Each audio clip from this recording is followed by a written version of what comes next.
As part of our cover story tonight, I also want to show you two other sets of images. One has women trying to enter the Sabarimala temple in Kerala. The second has effigies of Ravan being burnt all over India as part of the Dussehra celebrations. If you look at these two together, little appears to be common between these pictures. But let me begin with the second set. The celebrations.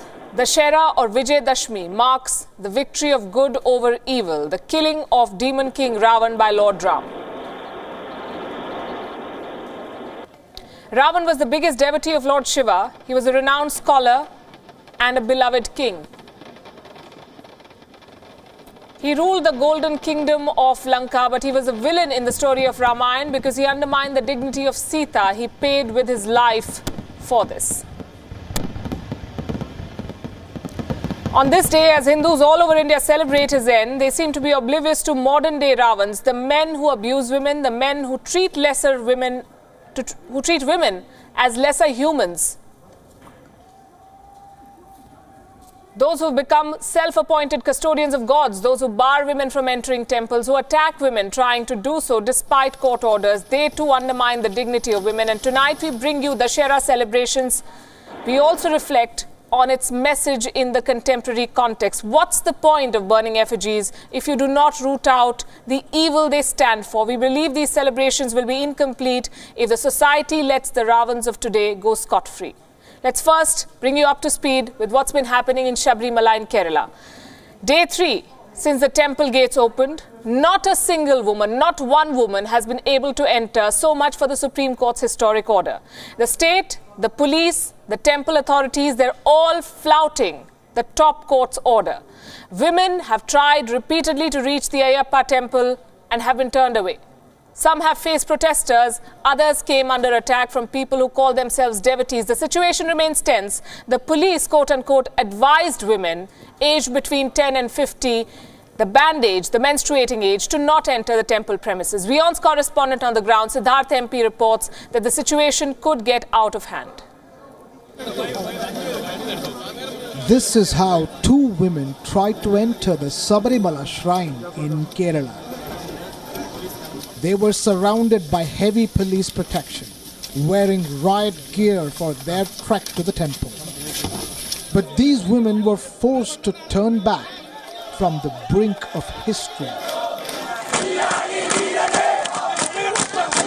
They were just 18 steps away from the Sabarimala shrine, but they couldn't enter the sanctum sanctorum.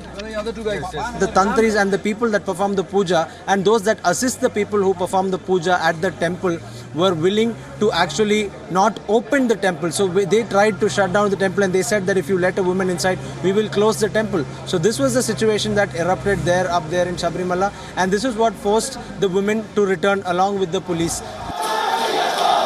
For the last 3 days, women of menstruating age have failed to enter the temple. The gates of the temple opened for devotees on Wednesday evening. Since then, temple authorities and protesters have vocally opposed the Supreme Court order that allowed the entry of menstruating women. We are feeling very proud to come here, and you have seen how dangerous situations are we face today, and we walked 5 kilometers to Sabarimala, and just we stopped having only 10 meters to only 100 meters to the Sabarimala temple. People, not devotees, who want to disrupt peace didn't allow us to enter. I want to know what was the reason. Tell me what one needs to do to be a devotee. You tell me that first, and then I will tell you if I'm a devotee or not. I don't know what happened to my children. My life is also in danger, but they said that they will provide protection, and that's why I'm going back.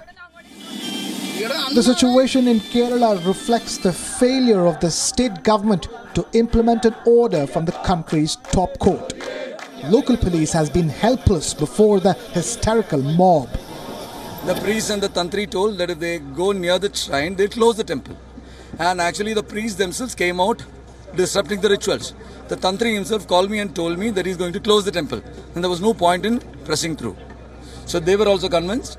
And there was impending law and order also. There were a lot of kids strewn all over the place. And they themselves decided that it was better not to go. It's not just men who are blocking the entry of women. Women from Kerala too want to uphold the tradition that bars menstruating women from entering the temple. There is a statewide shutdown and there are police barricades at every corner. The temple is set to close its doors to all devotees in the next 2 days, and women are determined to enter the temple. The entire state of Kerala is on the edge. Bureau Report, WION. Fanning the anger are the political players in the state.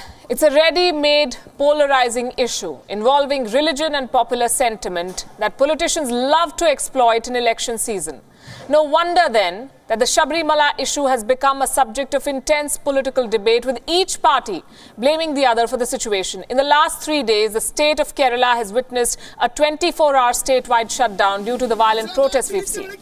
The head priest at the Sabarimala temple has threatened to close the shrine and hand over the keys to the Travancore Devaswam Board, or the TDB, if a woman enters. The TDB is the board that manages the Sabarimala temple. India's principal opposition party, the Congress party, has blamed the BJP government at the centre for the current state of affairs. The Congress claims that the BJP is using this situation, this chaos, as an opportunity to make inroads in the state of Kerala. Kerala currently is being ruled by the Left Democratic Front, the LDF. It's their government, and yet they too seem to be conveniently blaming others for the impasse. The LDF says the BJP is to blame for carrying out what they call organized protests. The government says it does not want the Sabarimala temple to turn into a conflict zone. No one does, I assume. But here are some questions that the government of Kerala will not answer. Why has the state police, which reports to the state government, failed to facilitate the entry of women? Why has the government in Trivandrum not been able to carry out the Supreme Court's orders? Meanwhile, protesters of all political hues are active on the ground. On Wednesday, angry protesters tried to stop women from going near the temple. Reports say that BJP cadres were involved in protest rallies. If that is true, it's a shift from the party's earlier position. Remember, the BJP had welcomed the Supreme Court's decision to allow women of all ages to enter the temple premises.